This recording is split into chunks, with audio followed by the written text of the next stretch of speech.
Você já sentiu que Deus falou com você e mesmo Deus falando com você, você travou, ficou com medo, se escondeu? Um exemplo, falar com alguém, evangelizar uma pessoa e você travou, você não foi, você se escondeu. E talvez você tenha pensado, nossa, eu sou rebelde, eu tenho pouca fé. Mas na verdade, isso pode ser apenas cansaço. Um corpo que não descansa silencia até mesmo a voz de Deus dentro de você. Caiu aqui de paraquedas? Deixa eu me apresentar rapidinho. Seja muito bem-vinda ao meu canal. Eu sou Nayara Diniz, sou estudante de nutrição, mas eu sou apaixonada por neurociência e desenvolvimento pessoal. Mais apaixonada ainda eu sou em ver como a ciência traduz aquilo que está na Bíblia há mais de 2000 anos. E o meu propósito nesse canal é justamente trazer esse conhecimento para você, unindo ciência e Bíblia, para que você viva a plenitude daquilo que Deus tem para a sua vida. Agora, cá entre nós, quantas horas por noite você dorme? Você dorme todos os dias no mesmo horário, com regularidade, e acorda todos os dias, inclusive nos finais de semana no mesmo horário? Quando você dorme, acorda se sentindo cansada? Será que esse cansaço tem mais impacto do que você imagina? Ah, Nayara, mas o que isso tem a ver com não obedecer à voz de Deus e travar, ficar com medo? Então, ouça bem essa história. Mariana tem 29 anos. Ela é estudante, mas ela também é mãe de uma criança, de um bebê de 1 ano. Ela ama a Deus. Ela ora todos os dias, lê a Bíblia quando dá. Ela realmente ama o Senhor. O coração dela queima em cumprir o chamado dela. Inclusive, ela já até pediu para Deus, Senhor, me usa na faculdade, me usa para falar com as pessoas, para falar do teu amor, para falar de Jesus. Mas a rotina dela é pesada. Ela dorme em média 5, 6 horas por dia, cuida do filho, cuida da casa, tem os trabalhos da faculdade. Só que entre um café e energético e poucas horas de sono e a rotina puxada, ela começa a perceber algo estranho acontecendo na vida dela. Ela começa a perceber que pequenas interações começam a ser fardo. Ela começa a perceber que ela não consegue mais socializar como antes. Ela adorava conversar com os amigos, interagir, mas agora, quando ela pensa, por exemplo, em participar de uma apresentação na faculdade, ali na frente de todo mundo, ela sente um aperto no peito, a mão dela começa a suar, ela começa a ficar, sabe? Ela não se sente bem. Inclusive, durante o dia a dia dela, ela começa a evitar interações sociais, é como se cada interação social significasse um risco para a vida dela. E ela começa a se isolar cada vez mais, mesmo ela querendo o tempo todo falar de Jesus. E muitas das vezes até Jesus, sabe, toca ali no coração dela, ei, fala de mim para aquela pessoa, e ela não vou, ela não vai. Porque dentro dela é como se falar para aquela pessoa é um risco. Ela começa a duvidar de si mesma, ela pensa, será que agora eu não tenho fé? Será que há algo errado em mim? Será que eu estou em pecado? Será que alguma coisa eu fiz de errado? Ela começa a duvidar de si mesma. Pensamentos como, é melhor não ir. E se te julgarem? Ah, você vai ser criticada. Não, melhor você ficar aqui. Esses tipos de pensamentos começam a dominar a cabeça dela. E isso começa a travar ela em interações sociais. E até mesmo as aulas presenciais da faculdade, ela começa a querer evitar ir. Porque o contato social começa a significar para ela uma espécie de risco. Só que a resposta de tudo isso não está na fé. A fé dela não diminuiu. O espírito dela não está morno. Mas o corpo dela está cansado. A privação de sono constante fez com que o cérebro de Mariana entrasse no modo de sobrevivência crônico. E agora, em vez de usar a parte mais racional do cérebro, que é o córtex pré-frontal, ela passou a usar a parte emocional, que é a amígdala. E com a parte racional enfraquecida, as emoções tomam conta. Mesmo quando Deus fala ao coração dela para ela agir, o corpo reage com medo.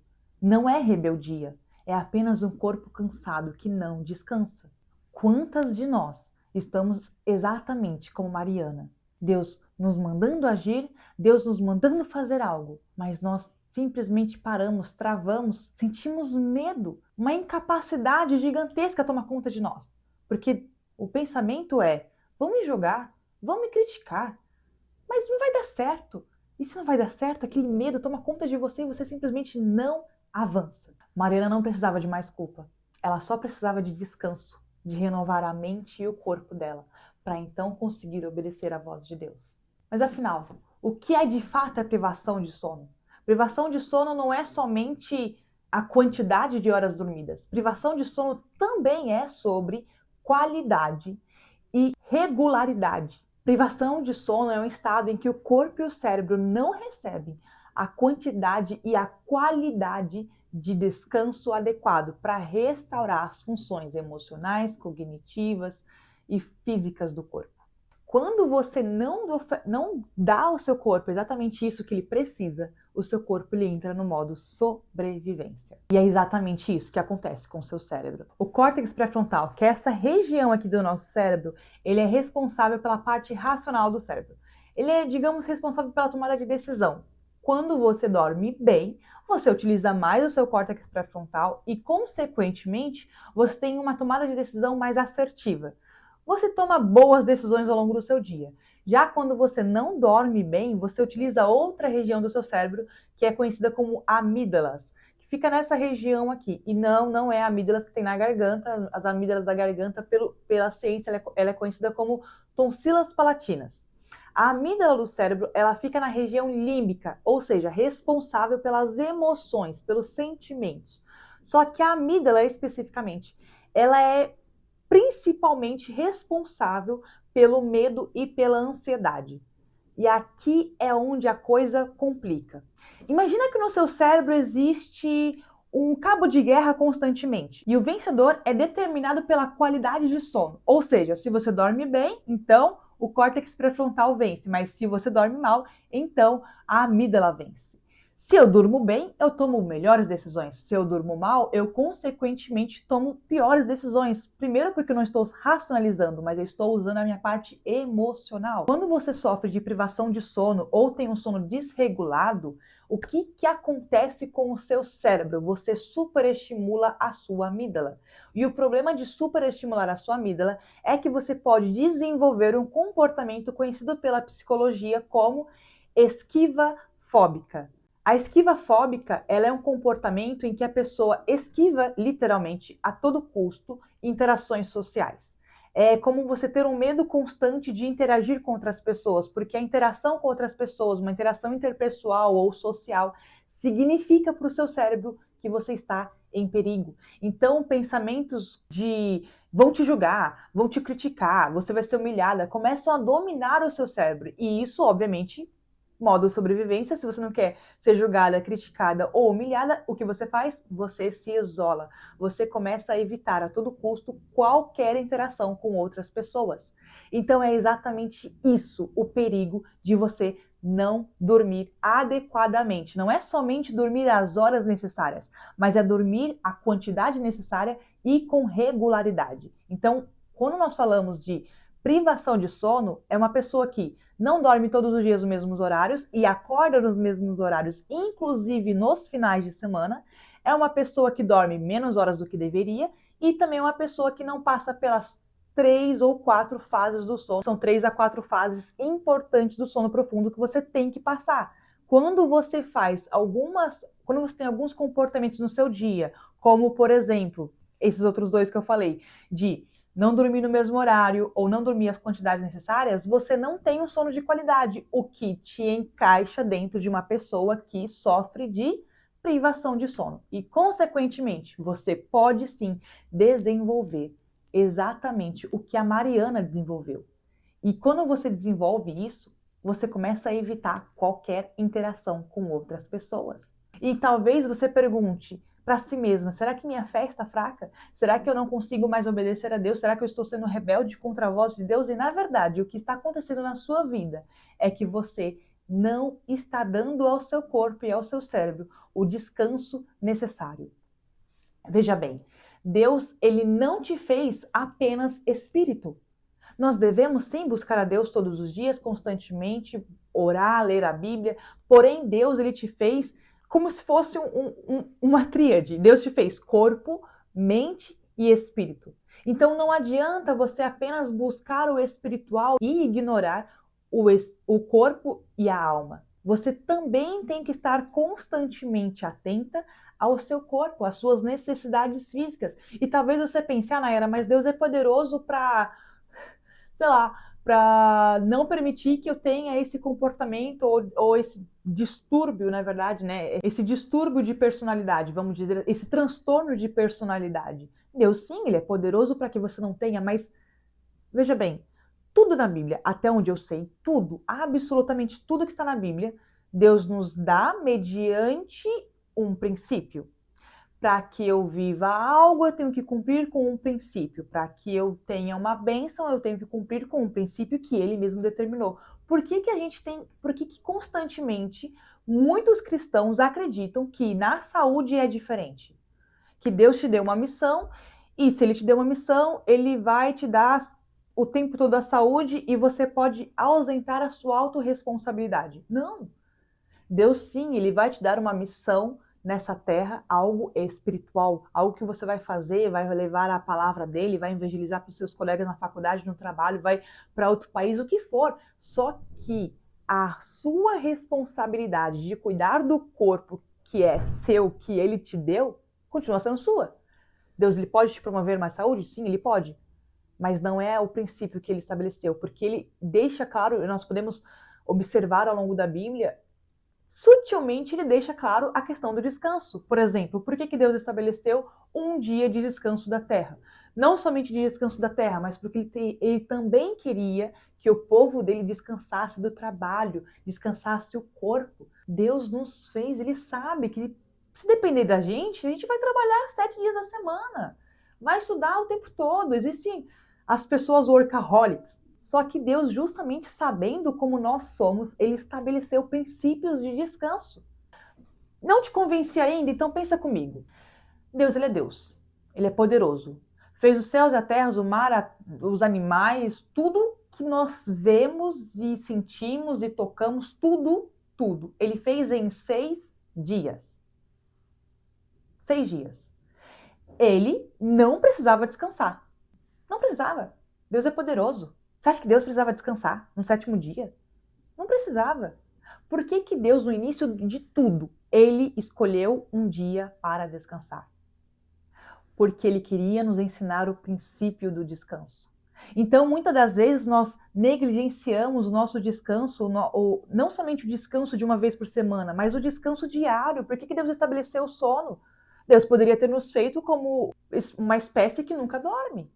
Mas ele não quis fazer isso. Ele estabeleceu que nós dormiríamos. Por quê? Porque existem funções cognitivas, físicas, emocionais do nosso corpo que necessitam do descanso. Então nós não podemos de forma alguma negligenciar o descanso, o sono. Ah, porque eu sou cristã e Deus vai fazer.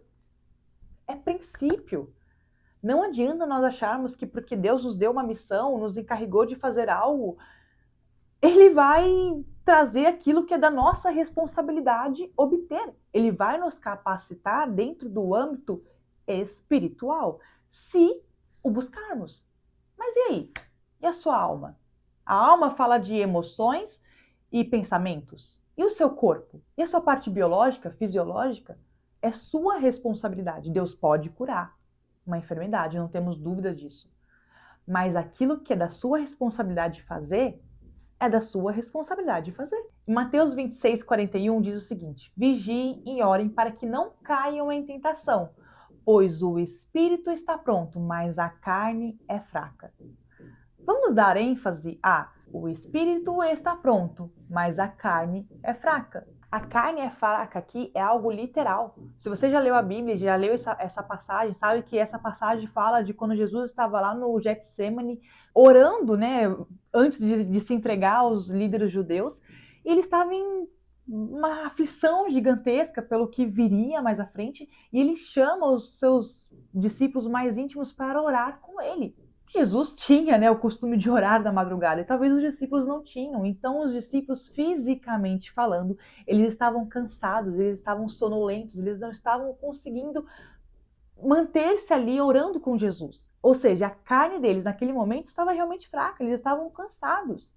Quando Jesus fala a carne é fraca, ele já está dando essa ênfase de, olha, vigiem, e orem, porque a carne é fraca. A nossa carne ela é fraca, ela precisa de descanso. Eu preciso estar atenta, vigiando o tempo todo para a minha carne, para entender quais são as debilidades dela, para que eu não venha sucumbir. E quando Jesus precisar de mim, para que eu esteja atenta numa vigília, por exemplo, como era o caso dos discípulos, ali em oração com ele, eu não venha sucumbir porque o meu emocional, porque a minha carne ela não está apta para aquilo, ela está enfraquecida. Então, vigiem e orem. Quando ele fala orem, eu logo entendo como orar por discernimento. Muitas das vezes, e eu já vi muito isso acontecer, pessoas que são cristãs acabam espiritualizando demais aquilo que não é espiritual, mas é sim físico. Então, peça ao Senhor em oração discernimento sobre você está enfrentando uma batalha espiritual ou você simplesmente está cansada, está exausta. Indo mais fundo ali a respeito dos discípulos, os discípulos eles não estavam deixando de orar com Jesus porque eles estavam em rebeldia com Jesus, porque eles não queriam orar. Eles simplesmente estavam cansados. Talvez muitas das vezes quando Deus te manda fazer uma coisa, você não faz porque você não quer fazer, porque você é rebelde, porque você está em pecado, porque você se rebelou contra o Senhor, mas porque você simplesmente está cansada. Então, comece a orar por discernimento, para que Deus te mostre se você não está conseguindo fazer aquilo que Ele te colocou nas suas mãos por cansaço, porque você está de alguma forma negligenciando aquilo que Ele estabeleceu como princípio, que é o descanso. E para refletir, eu quero te fazer uma pergunta. Quantas vezes você perdeu a oportunidade de obedecer a Deus, não porque você não queria obedecer a Ele, mas porque você estava sobrecarregada física e emocionalmente? Mesmo com o coração queimando de amor por Jesus, desejando obedecer a Ele, se o seu corpo não estiver preparado, você pode sucumbir e não conseguir cumprir com aquilo que Ele determinou para você. Agora aqui vão 3 passos simples e práticos para você começar a implantar na sua vida a partir de hoje, para regularizar o seu sono e sair do estado de sobrevivência constante que está o seu cérebro. Primeiro, reorganize a sua rotina. Eu entendo que para muitas pessoas é muito difícil conseguir dormir 8 horas por dia. E se você não consegue, por exemplo, dormir 8 horas por dia, mas você consegue dormir 6 horas e meia, 7 horas, ótimo. Porém, priorize dormir e acordar, inclusive nos finais de semana, no mesmo horário. A regularidade para um cérebro que está muito cansado, a regularidade de sono é mais importante do que a quantidade. Claro que não é por isso que você vai começar a dormir agora 5 horas. Se você consegue dormir 6 horas, já é um bom começo, desde que seja todos os dias, inclusive finais de semana, no mesmo horário. Ou seja, dormir no mesmo horário e acordar no mesmo horário. Segundo passo, reduza os estímulos do dia à noite. O seu cérebro, ele precisa entrar num modo de descanso no período noturno. É muito difícil você estar com super estímulos de telas, de luzes e de som, de barulho, e você simplesmente deitar e pegar no sono e ter um sono de qualidade. Você pode até deitar e apagar, mas você não tem um sono de qualidade. Lembra, nós precisamos ter um sono de qualidade para não estar dentro do quadro de privação de sono. Então, se possível, à noite, faça um devocional leve, leia um salmo, leia algo que você goste, ou faça um momento curto ali de oração, meditar sobre o seu dia, agradecer a Deus pelas maravilhas que Ele te deu ao longo do dia. E claro, óbvio, não utilize celular, nenhuma tela, nem televisão, nem celular, nem computador, nada. Pelo menos, se possível, 1 hora antes de dormir. Isso é muito importante, porque você vai reduzir a sua exposição à luz branca e isso vai ajudar o seu cérebro a entrar no modo de descanso. Para que o seu cérebro entre no modo de descanso, ele precisa de silêncio e pouca luz. Então, diminua ao máximo que você conseguir as luzes da sua casa. Passo 3 e o mais importante: ore antes de dormir. Se você se enxergou nesse quadro que eu te falei, de uma pessoa que está em privação de sono, então ore para que o Senhor restaure as suas forças, o seu sono, para que o Senhor venha com restauração completa sobre o seu descanso. Nos Salmos diz que em paz nós podemos deitar e descansar, porque o Senhor cuida de nós. Então peça em oração para o Senhor que Ele venha com restauração sobre o seu sono e sobre a sua noite de descanso. Você não precisa se sentir fraca e culpada por estar cansada. Você só precisa voltar a vigiar, só que dessa vez com o espírito e o corpo descansados e renovados no Senhor. Nos próximos vídeos, a gente vai continuar mergulhando nessa jornada de transformação do corpo, da mente e do espírito. Mas, se você gostou desse vídeo, então não se esqueça de se inscrever no canal, porque aqui vou trazer muito mais conteúdo. E compartilha com alguém que você sente que precisa dessa palavra para voltar a cuidar e vigiar mais do sono, voltar a cuidar mais ali do descanso. E, principalmente, se esse vídeo fez algum sentido para você e você realmente gostou, comenta aqui embaixo. Eu vou vigiar o meu descanso.